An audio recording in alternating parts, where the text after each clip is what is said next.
Bien, hermanos, buenos días de nuevo. Vamos a ir al libro de Daniel. Vamos ahí de nuevo. Estuvimos hace 2 semanas en el capítulo 1, aprendiendo acerca de las convicciones.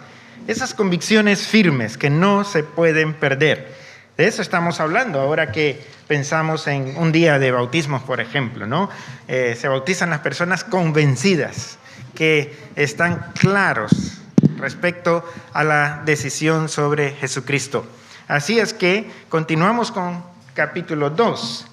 Y ahora tenemos un serio problema para aquellos chicos, aquellos de los cuales estamos hablando. Daniel, Ananías, Misael y Azarías, esos jóvenes que fueron llevados cautivos a las tierras de Babilonia.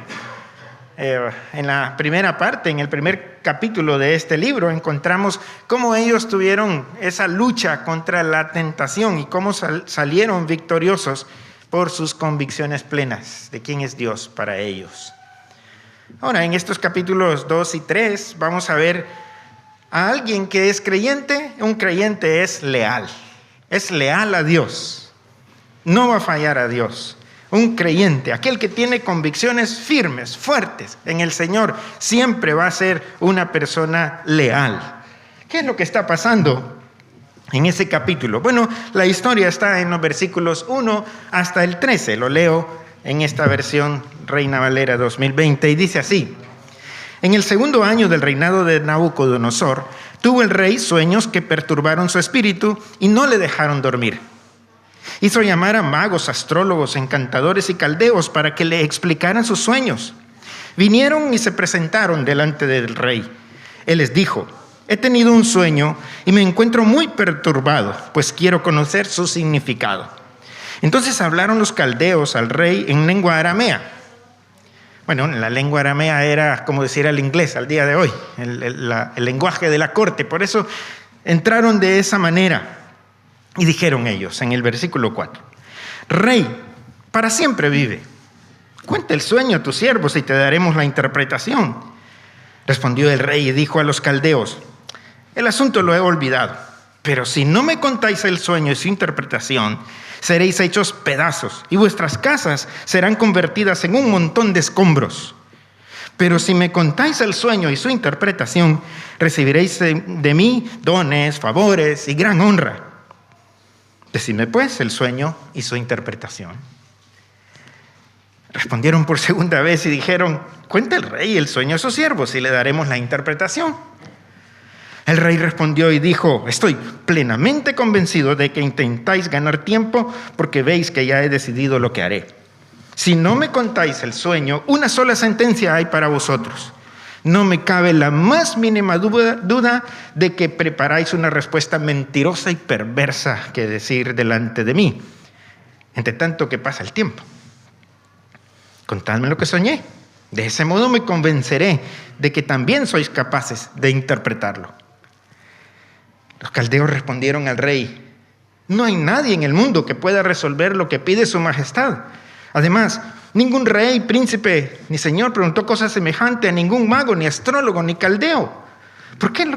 Porque lo que pide su majestad es difícil y nadie puede darlo a conocer al rey, salvo los dioses que no habitan entre los mortales. Por esto el rey, con ira y con gran enojo, mandó que mataran a todos los sabios de Babilonia. Vaya problema. Rey muy astuto, ¿verdad? Tengo un sueño, quiero su interpretación, pero tenéis que decirme que soñé. Eso me convence que la interpretación es correcta. Muy astuto. La verdad es que era un buen rey en ese sentido, ¿no? Bueno, el problema que estamos abordando es que aquellos 4 chicos del capítulo 4 son considerados ahora los sabios, también están contados entre los sabios. Por lo tanto, el último texto que leímos, el 13, esa sentencia de muerte también caería sobre ellos. El rey mandó a llamar, no a ellos, no aparecen ellos ahí. Al parecer, ellos están en un periodo de formación todavía, puede ser. Y quizás fueron llamados los decanos de la Facultad de las Ciencias de Babilonia, los más expertos, los más sabios de su tiempo. Así que, se supone que habría una interpretación. Para eso el rey invierte en ellos, Para eso el rey hace tanto por ellos. Para eso confía tanto el rey en ellos. Porque de eso se trataba. También, cuando un rey salía a la guerra, mandaba a llamar a este tipo de personas que echaran suertes y que adivinaran y etcétera. Un montón de cosas ahí que están involucradas en ese tema. Ahora, ¿qué harán estos personajes de los cuales estamos hablando? Estos que están con convicciones plenas de quién es Dios. Estos que lo han arriesgado todo y no van a perder la fe. En esta ocasión también. En capítulo 1, se arriesgaron, recordamos, ¿no? En el capítulo 1 era, mira, no queremos la comida del rey, queremos simplemente agua, queremos legumbres, porque no vamos a comer tal comida ofrecida a los dioses. Esa era la idea, recordamos. Se mantuvieron, pero arriesgaron su vida al tomar esa decisión. Ellos arriesgaron su vida. Ahora es de parte del rey que viene la amenaza de muerte. Pero Dios espera nuestra lealtad. Y la verdad es que el principio aquí es que Dios da gracia en toda circunstancia. Y la palabra del Señor nos enseña que Dios honra a los que le honran. Eso es así, es un principio. Por lo tanto, ellos van a tomar una decisión. Sus vidas están al borde de la ejecución. No han hecho nada. Simple y sencillamente porque ellos son parte de ese grupo sobre los cuales puede venir la muerte. Ellos están en ese grupo. Ahora mire lo que dice los versículos 14 al 16. Entonces Daniel habló sabia y prudentemente a Arioc, capitán de la guardia del rey, que había salido para matar a los sabios de Babilonia. Dijo a Arioc, capitán del rey: ¿por qué este edicto real se ha publicado tan apresuradamente? Entonces Arioc hizo saber a Daniel lo que había. Y Daniel entró y pidió al rey que le concediera tiempo, pues él daría al rey la interpretación. Vaya, cualquiera puede decir, confiamos mucho, ¿no? Y dicen, no hay problema, sin problema, solo necesito un tiempo. Daré la interpretación, pero recordemos que la condición del rey es no solo la interpretación, sino qué fue lo que he soñado, qué es lo que soñé. ¿Quién puede adivinar eso? ¿Quién puede saber lo que tú soñaste esa noche? A veces a mí me pasa. Digo, ¿qué fue lo que soñé anoche? Sí, era bonito. ¿Qué fue? O a veces, qué pesadilla. Qué bueno que no la recuerdo. Pero sé que la pasé mal. ¿No? ¿Te pasa? Pues al rey le pasaba exactamente lo mismo. ¿Cómo poder saber si ni él mismo ha dicho, no lo sé, qué fue lo que he soñado? Pero sí que se inquietó. Daniel llega y dice, sin problema, yo doy la interpretación, solo quiero tiempo. El punto aquí es, ¿por qué tiene tanta confianza?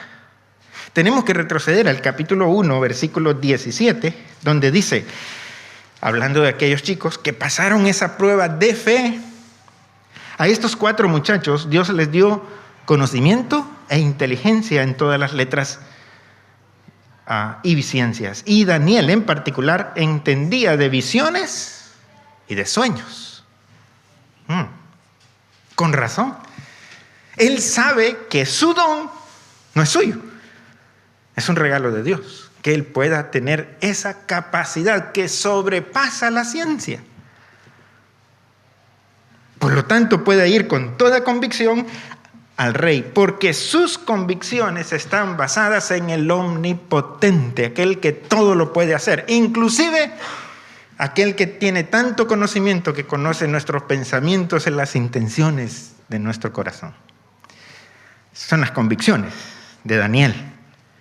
Él sabe otra cosa que tú y yo sabemos. Es que Dios escucha las oraciones de su pueblo. Por lo tanto, el tiempo que ha pedido es para orar. Por eso él, versículos 17 al 19, va donde sus compañeros. Versículo 17 dice en adelante, luego se fue Daniel a su casa e hizo saber a Ananías, Misael y Azarías, sus compañeros, lo que sucedía. Y les pidió que imploraran la misericordia del Dios del cielo para poder descifrar aquel misterio. De otro modo, Daniel y sus compañeros morirían juntamente con los demás sabios de Babilonia. ¿Tiempo para qué? Para orar. Para buscar a aquel que tiene la capacidad plena sobre la humanidad, que controla todo. Es lo que va a orar, es lo que le va a decir a Dios. Por lo tanto, de ahí en adelante, lo que tenemos es esa oración registrada. ¿Qué fue lo que pedían a Dios? ¿Qué es lo que le decían a Dios? Y demuestra las convicciones. ¿Quién es Dios para ellos? ¿Quién era Dios para esos chicos? ¿Y quién debe ser tu Dios, mi Dios? ¿Quién es?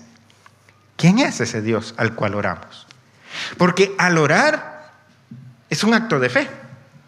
Nadie está viendo, no está viendo a quién estás hablando. Estás orando convencido de que hay un Dios. Pero mira, es interesante que en el paganismo también aquellos oraban, también aquellos pedían a dioses falsos. Es decir, que ¿en quién está puesta tu fe? Algunos tienen su fe puesta en lo que la Biblia dice en vanidades, en la nada. Tienen fe en algo. Esa fue una de las conversaciones del miércoles recién pasado, al salir ahí a la glorieta a compartir el evangelio. Amanda y otros hermanos ahí conversaron con un hombre que decía que no tenía fe de nada. Y yo le decía, bueno, en algo tienes que tener fe, porque todos tenemos fe en algo. Y es verdad, ¿no? Aún aquel que dice no creer en Dios tiene fe de que Dios no existe. Es un tipo de fe. Aún la ciencia confía en teorías, no necesariamente en algo que ya se ha probado en un laboratorio. Fíjate. Es interesante. El ser humano está hecho para confiar en algo o en alguien, pero no en algo y en alguien cualquiera, sino para que confíe en Dios. Lo que pasa que en nuestra condición pecaminosa siempre nos desviamos y dejamos de ver al Todopoderoso, al Omnipotente, aquel Dios de Daniel y sus amigos, ese Dios que tiene todo bajo control. Por eso ellos oran así. Versículos 20 en adelante aprendemos varias cosas sobre esta oración. Dice el versículo 19, durante la noche Daniel recibió en una visión la respuesta al misterio. Entonces alabó al Dios del cielo con estas palabras. Atención a esas palabras, porque demuestran lo que hay en el corazón de estas personas. Dice el versículo 20, sea bendito el nombre de Dios para siempre jamás. Qué bonita introducción, ¿verdad? Dice, ¿quién es Dios? ¿Y quién debe ser para nosotros? El Dios que merece toda la gloria, no temporal, para siempre jamás. Para Él es la gloria. Ahora, dicen ellos, porque suyos son el poder y la sabiduría. ¿Notas que de esto se trata todo este asunto? ¿Puedes saber, según el rey, lo que he soñado? ¿Lo sabes o no lo sabes? Se espera que aquellos, los sabios, lo supieran porque eran sabios. Daniel va y dice al principio que él ya tiene la respuesta. Wow, este sí que es sabio. No. Él va a Dios y dice, Señor, tuyo es el poder y la sabiduría. Entonces reconoce que lo que tiene es algo que Dios le ha dado temporalmente, es un regalo de Dios que no le ha sido dado a los hombres en una manera general, sino que para ese momento Dios le dio esa capacidad. No significa que allí en adelante Daniel hubiese ido de uno en uno. Yo sé lo que soñaste, yo sé, como un juego. No. Dios siempre tiene un propósito, es de Él el conocimiento, la sabiduría plena. Y Él concedió en ese momento a Daniel conocer ese asunto en particular. Él lo reconoce. Él sabe que lo que ha recibido le pertenece, le sigue perteneciendo a Dios, porque solo Él, solo de Él es el poder y la sabiduría. Como son suyos el poder y la sabiduría, entonces en el versículo 21 al final dice que Él puede dar la sabiduría a los sabios y la ciencia a los entendidos. También, versículo 22, menciona que Él conoce lo que está en tinieblas y con Él mora la luz. En el sentido de que lo oculto, lo que no se puede ver, lo que es imposible saber. Una cosa, por ejemplo, como un ejemplo, sencillamente, lo que está pasando con el volcán de La Palma ahora mismo, ¿verdad? Hay toda clase de instrumentales y de científicos ahí tratando de saber cuándo para esto, qué tanta lava hay ahí abajo, qué tan destructivo puede ser esto, en qué momento tenemos que actuar para evacuar, si es necesario o no. Es decir, están investigando, quieren saber, quieren conocer algo que no se puede ver tan fácilmente, tal vez detectar. Por eso tienen toda clase de instrumentales. Pero no, mira, algo que está ahí, tan evidente está ahí, pero no podemos ver aún lo que hay más abajo. Se dice que la humanidad está tan interesada en conocer el universo, pero ni siquiera conocemos las profundidades de los océanos. Es decir, hay tanto, pero tanto que conocer, tanto. Al principio se nos dice, del Señor es la sabiduría. Él concede la sabiduría y la ciencia. De Él viene todo ello. Él conoce, solo Él conoce lo que es oculto totalmente para nosotros. Por eso, en el versículo 22 dice en esa oración Daniel que Él revela lo profundo y lo escondido. Solo Él. ¿Notas cómo le está atribuyendo a Dios todo este asunto? No se trata de yo puedo, sino de quién es. De quién es aquello que el hombre, el ser humano, no puede controlar ni puede obtener, a menos que Dios le conceda. Reconocen entonces que Dios tiene todo bajo control, todo, absolutamente.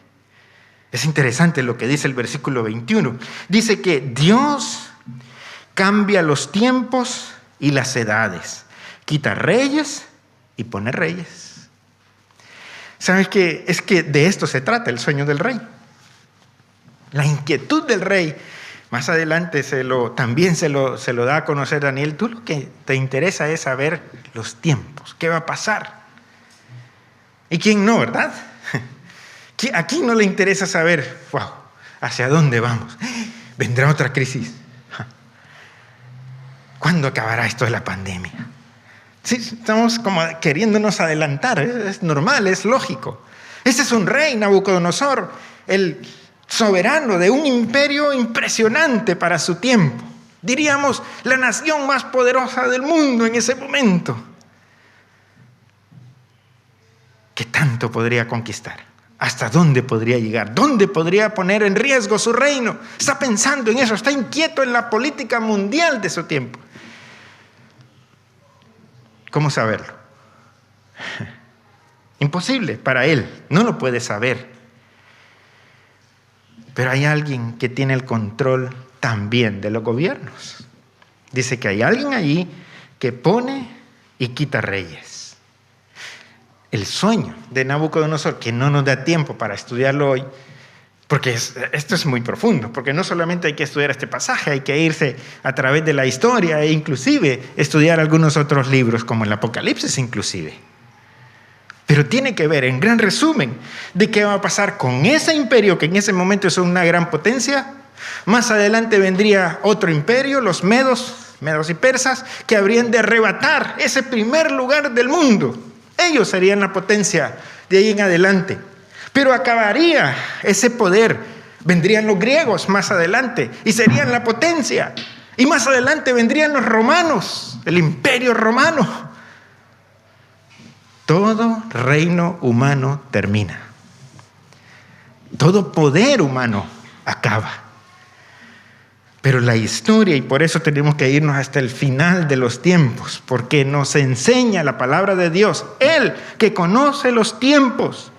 Él ha dicho que solo hay uno, que es el Rey de Reyes y Señor de Señores. Y su nombre es Jesús. Bendito sea Él. En la humanidad todo cambia, nada permanece.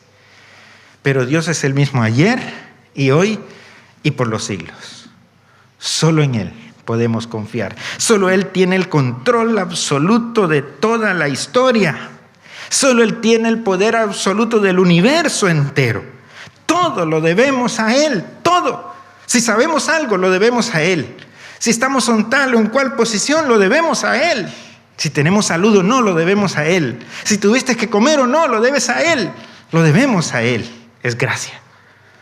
Simple y sencillamente. Es bondad de Dios. Leamos los versículos 24 al 28. Después de haber orado, después de esto, fue Daniel a Arioc, al cual el rey le había ordenado matar a los sabios de Babilonia, y le dijo: no mates a los sabios de Babilonia, llévame a la presencia del rey y yo le daré la interpretación. Entonces Arioc se dio mucha prisa en llevar a Daniel ante el rey y le dijo así: he hallado un hombre de los deportados de Judá, el cual dará al rey la interpretación. ¡Qué confianza de Arioc! ¿Qué tal si fallaba? Yo creo que le tomó su tiempo convencerlo, que fuera el rey y le dijera: mira, hay alguien que sí conoce esto. Yo creo que ese Arioc estaba temblando de la presencia del rey. Dijo: yo sí que tengo quien va a interpretar esto. Y lo llevó entonces ante el rey. Versículo 26, preguntó el rey a Daniel, al cual llamaba Belsasar: ¿podrás tú hacerme conocer el sueño que vi y su interpretación? Esto parece un juicio, ¿no? ¿Sí o no? Responde. Y mira la respuesta de Daniel 27. Daniel respondió al rey: el misterio que su majestad demanda, ni sabios, ni astrólogos, ni magos, ni adivinos podrán revelárselo. En otras palabras, no, yo no puedo. Versículo 28. Pero hay un Dios en los cielos que revela los misterios, y Él ha hecho saber al rey Nabucodonosor lo que ha de acontecer en los últimos días. Yo no, Dios sí. Esa es la respuesta. No, si quieres una respuesta, sí o no, no, yo no. Pero creo, sé, tengo la convicción plena de quién es Dios. De Él es el conocimiento y el poder. De Él es el control de la historia. A Él nos debemos. ¿Y sabes qué, rey? Él te ha dado a conocer tu inquietud, lo que va a pasar hasta los últimos tiempos. Si tú querías saber qué habría de pasar con tu reino, esto va más que eso, ¿eh? Es hasta el final de los tiempos que te da a conocer. Mira, tenemos, dice la palabra del Señor misma, la palabra profética más segura, la palabra de Dios. Ya tenemos, lo que habría de que decir está dicho, está ahí, accesible para ti. Bendito sea Dios, que a través de esta palabra podemos saber lo más importante que debemos entender, lo elemental.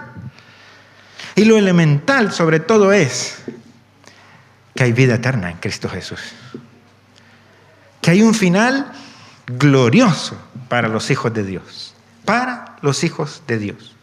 Entonces la pregunta es: ¿y cómo ser hijo de Dios? Bueno, hay que abrir nuestro corazón y dejar que Jesucristo sea este Dios del cual estamos hablando, el Rey de reyes, Señor de señores, Rey de mi vida, Señor de mi vida. Lo dio todo para cambiar el destino, porque íbamos rumbo a la muerte eterna. Pero no, Él es el camino, la verdad y la vida. Solo en Él podemos obtener entonces la vida eterna. ¿Y qué más queremos saber? Lo demás son asuntos secundarios. Este es lo principal, lo elemental que conocer. Pero por supuesto, Dios ha revelado tanto en su palabra, mucho más todavía. Y por eso la estudiamos. Versículos 29 y 30. Mientras estabas tú, mi rey, en tu cama, reflexionabas intentando saber lo que sucederá en el futuro. Y el que revela los misterios te mostró lo que sucederá. Otra vez, Dios te ha revelado esto. 30. Y a mí Me ha sido revelado este misterio no porque en mí haya más sabiduría que en los demás seres vivientes, sino para que se dé a conocer al Rey la interpretación y para que entiendas los pensamientos de tu corazón. ¿Cuál es el propósito de Dios? De revelarle a este hombre tan cruel, porque era un rey que ya lo vimos. Si no me decís el sueño, os mato. ¡Ja! ¡Qué carácter! Pero la misericordia de Dios. En todo esto hay un propósito, ya no de Dios solamente de dar a conocer el futuro, sino un propósito para esa persona en particular, ese hombre, Nabucodonosor. Como Dios tiene un propósito para cada individuo. Y es que entiendas los pensamientos de tu corazón. Mire, si hay algo que nos cuesta entender, somos nosotros mismos. No hemos dicho tantas veces, ni yo mismo me entiendo. ¿No es cierto? Y hay algo que nos cuesta entender. Que todos somos pecadores. Todos. Cuando llegamos a ese punto nos comenzamos a defender. No, yo no. Tan malo no soy. No, yo... Dios quiere que entendamos lo que somos. ¿Sabes qué pasaba con Nabucodonosor? Diríamos, era el hombre más poderoso del mundo en ese tiempo. Un poder político impresionante. Cuando una persona llega a ese nivel, tal como la historia lo demuestra, no con él, sino con muchísimos, ya deja de creerse un ser humano. Cree que es un Dios. De tal manera que Dios le demuestra aquí, y más adelante en esta historia de Daniel veremos cómo Dios humilla al hombre más poderoso del mundo hasta convertirlo en una bestia, como en una bestia del campo. Para decirle, Dios, tienes que entender que no eres lo que piensas ser. Que hay uno que está sobre todo. El Dios de dioses. El Dios de la humanidad. Y quiere ser el Señor de cada individuo. Todo esto, Rey, es para que entiendas tu corazón. La palabra de Dios hace esa función al día de hoy igualmente. Nos da a conocer tal cual somos. Es una radiografía de lo más profundo de nuestro corazón. Todos somos pecadores, pero la gracia del Señor sobreabunda. Así que hay que ser leal a Dios. Estos lo están siendo. Notas que en ningún momento han dicho, nosotros sí. Es más, Él ha dicho, es que yo no soy más que otros. Siempre atribuyendo, Dios tiene el control, Dios lo sabe, Dios te concede esto, Dios es leal a Dios. Aquel que ha venido a Él tiene que ser leal a Dios. Buena lección. Pero también tenemos que ser leales unos a otros. Si soy leal a Dios, tengo que ser leal a ti. En el capítulo 1, estos 4 chicos de los cuales se habla aquí, los 4 enfrentaron la misma lucha contra la tentación y vencieron juntos. Fueron leales el uno al otro. En el capítulo 2, versículos 17 y 18 hemos leído que juntos se juntan para orar, enfrentan juntos la adversidad, se apoyan mutuamente, los 4 están en peligro de muerte y se unen para ir a Dios. No es sálvese quien pueda. Estamos juntos en la adversidad. Pero mira lo que sucede después, ya en casa puedes leer el sueño del que se menciona y la interpretación que Dios ha dado. Vamos al final, versículo 46. Entonces, el rey Nabucodonosor se postró sobre su rostro, se humilló ante Daniel y mandó que le ofrecieran presentes e incienso. ¿Qué pensaba el rey? Hombre, tú tienes que ser un Dios. Y por lo tanto, dice que se humilló ante Daniel, el hombre más poderoso del mundo, postrándose ante uno de sus siervos. Equivocado, todavía equivocado, ¿verdad? Nadie tiene que rendir adoración a otro hombre. Versículos 47 en adelante, el rey dijo a Daniel, está claro que vuestro Dios es el Dios de los dioses, el Señor de los reyes y el que revela los misterios, pues has podido revelar este misterio. Está claro. Qué interesante es. Es una declaración tan impresionante de ese rey. Otra vez, el hombre más poderoso del mundo dice, está claro. La palabra de Dios es clara. Absolutamente. Reconoce quién es el Dios de dioses, quién es el Señor de los reyes, de quién viene el conocimiento, la ciencia, y que por lo tanto ha revelado ese misterio. Versículo 48, entonces el rey exaltó a Daniel, le dio muchos honores y grandes dones y lo hizo gobernador de toda la provincia de Babilonia y jefe supremo de todos los sabios de Babilonia. Un ascenso muy bueno. Daniel, entonces 49, solicitó y obtuvo del rey que pusiera sobre los negocios de la provincia de Babilonia a Sadrach, Mesac y Abednego. Y Daniel estaba en la corte del rey. No se olvida de sus amigos. No se olvida, es leal a los suyos. Es que cuando nos va bien, tendemos a olvidarnos de otros. Porque me va bien, yo disfruto. Dice la Biblia que somos bendecidos para bendecir a otros. Daniel es exaltado en el sentido político inclusive, porque está en la corte del rey. Pero no olvida a sus amigos. Porque a ellos también Dios les ha concedido muchos dones y pueden ser útiles, todos pueden ser útiles y de gran testimonio para el imperio mismo. Pero hay otro problema. Los problemas no terminan, ¿verdad? Capítulo 3. Tenemos otro problema. Y el problema lo puedes leer en casa. Lo describo simple y sencillamente, o lo recuerdo para muchos. Es que otra vez el rey Nabucodonosor cae en lo suyo y se vuelve a creer el Dios. Por lo tanto, dice el versículo 1 del capítulo 3 que mandó a hacer una estatua de oro de 30 metros de alto por 3 de ancho. Vaya. Y la colocó en el campo de Dura, en la provincia de Babilonia. Y el rey Nabucodonosor ordenó que se reunieran los sátrapas, los magistrados, capitanes, oidores, tesoreros, consejeros, jueces y todos los gobernadores de las provincias para que vinieran a la dedicación de la estatua que el rey Nabucodonosor había erigido. Se reunieron pues los sátrapas, magistrados, capitanes, oidores, tesoreros, consejeros, jueces y todos los gobernadores de las provincias para la dedicación de la estatua que el rey Nabucodonosor había erigido.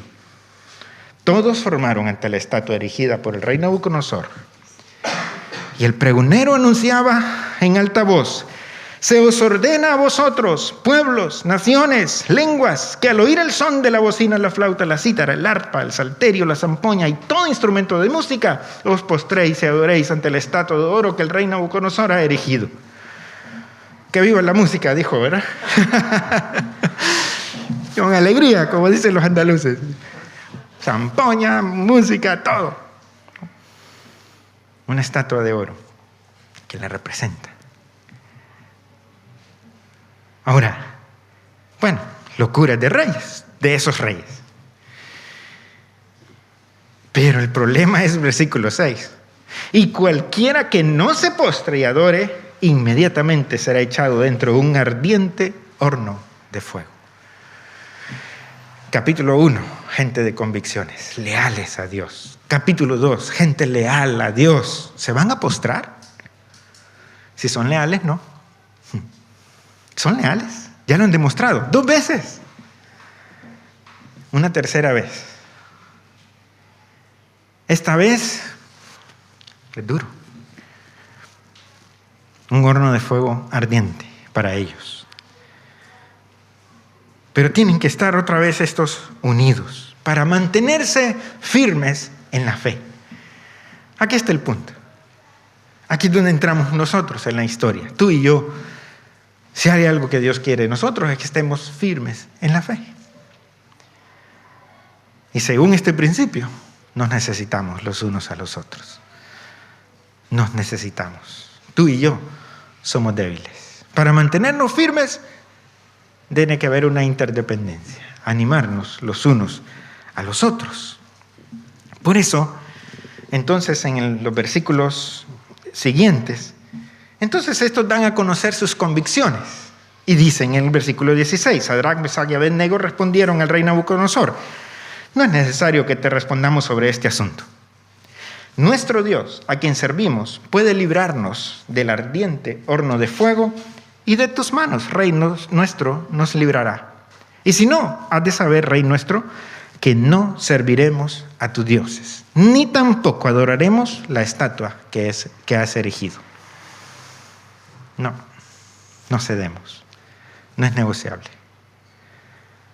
Las convicciones no se pierden. Entonces, si se pierden, no son convicciones.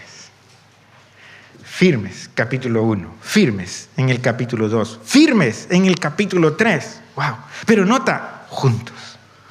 Se necesitan para mantenerse firmes en la fe, para mantenerse en esas convicciones plenas.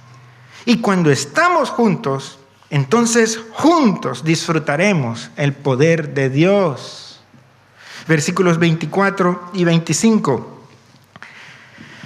Bueno, por supuesto fueron echados ahí, al horno de fuego ardiente. Versículo 24. Entonces el rey Nabucodonosor se espantó, se levantó apresuradamente y dijo a los de su consejo: ¿no echaron a 3 hombres atados dentro del fuego?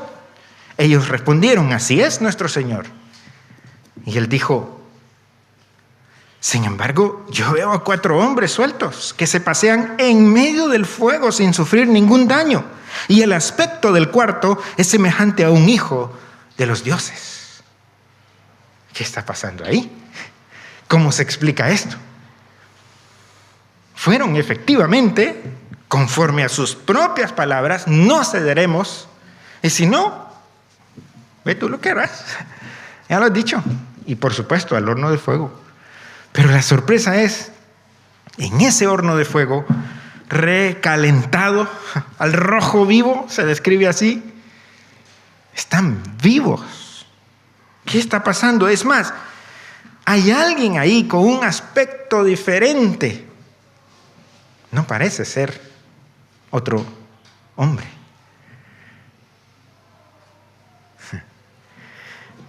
Y son los 3 que fueron echados ahí al lago, a ese horno de fuego.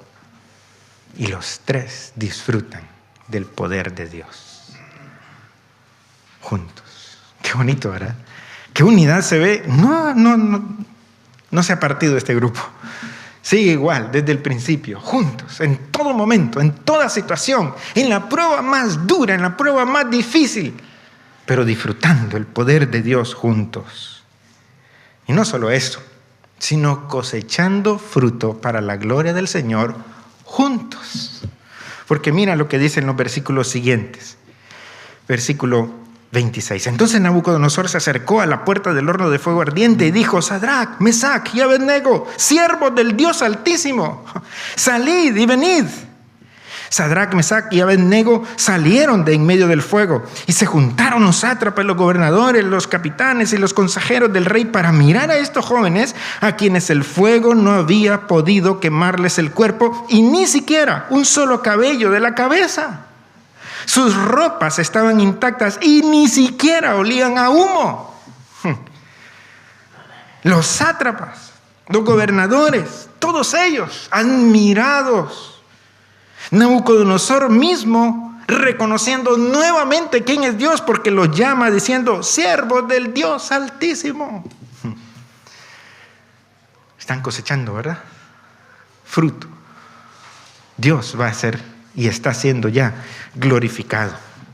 Versículo 28, y con este terminamos, 28 y 29. Y Nabucodonosor dijo: bendito sea el Dios de Sadrac, Mesach y Abed-Nego, que envió su ángel y libró a sus siervos que confiaron en él, los cuales no cumplieron el edicto del rey y entregaron sus cuerpos antes que servir y adorar a otro Dios que su Dios. Por lo tanto, decreto que todo pueblo, nación o lengua que diga blasfemia contra el Dios de Sadrac, Mesach y Abed-Nego sea descuartizado y su casa convertida en un montón de escombros. No existe otro Dios capaz de salvar como este.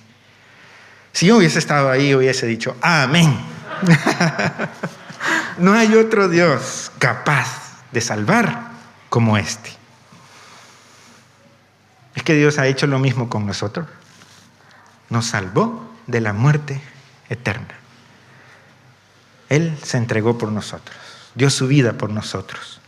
Y literalmente fuimos librados no de ese horno de fuego ardiente, sino del fuego eterno, según la palabra de Dios lo describe.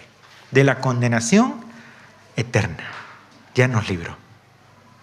Sigamos juntos. Sigamos juntos porque seguimos en este mundo lleno de tentaciones, lleno de pruebas, lleno de dificultades. A cada paso podríamos ceder. El que cree estar firme, mire que no caiga. Pero esta palabra de Dios nos enseña que las convicciones de un pueblo es un pueblo apoyándose uno a otro con sus convicciones. Un pueblo que puede ser leal a Dios. Un pueblo que tiene que ser leal los unos a los otros. En esta ocasión hemos orado por Emanuel y Ángela. Que Dios los bendiga. Que Dios les ayude en su crecimiento espiritual. Pero he dicho, pero no es una oración de hoy y nada más. Para ellos y unos por otros. Todos nos necesitamos. Y todos debemos serle leal a Dios sobre todas las cosas. Sobre todas las cosas. Que crezcamos en convicciones, hermanos. Esas convicciones que nos harán permanecer firmes para la gloria del Señor y cosechando fruto, que otros vean quién es tu Dios. El Dios que tiene control absoluto, control de todas las cosas. Oremos. Padre que está en los cielos, muchas gracias le damos, Señor, por esta palabra maravillosa. Gracias, Señor, porque aquel mismo Dios que actuó tan poderosamente en ese tiempo sigue trabajando poderosamente al día de hoy. Gracias, Señor, por todos esos recursos disponibles para nosotros también al día de hoy. Su poder no acaba, su poder no termina. Gracias, Dios, porque suyo es todo lo que tenemos. La vida, el aliento mismo de vida es suyo, Señor. Y nos debemos a usted en cada respirar. Nos debemos a usted en cada paso que damos. Nos debemos a usted si tenemos trabajo, si tenemos útiles escolares en relación a los chicos estudiando. Lo que tenemos proviene de su mano. Todo don perfecto proviene de Dios. Y sobre todo, el don de dones. El regalo de regalos, Jesucristo mismo, que vino a este mundo para darse, entregarse para salvación nuestra. Gracias, porque creyendo en Cristo Jesús, esa fe en el Dios que lo dio todo, que derramó su sangre en la cruz, en esa fe, es esa fe la que nos lleva a la salvación plena. Por eso le alabamos y le bendecimos en Cristo Jesús. Amén. Amén. Que el Señor bendiga, hermanos.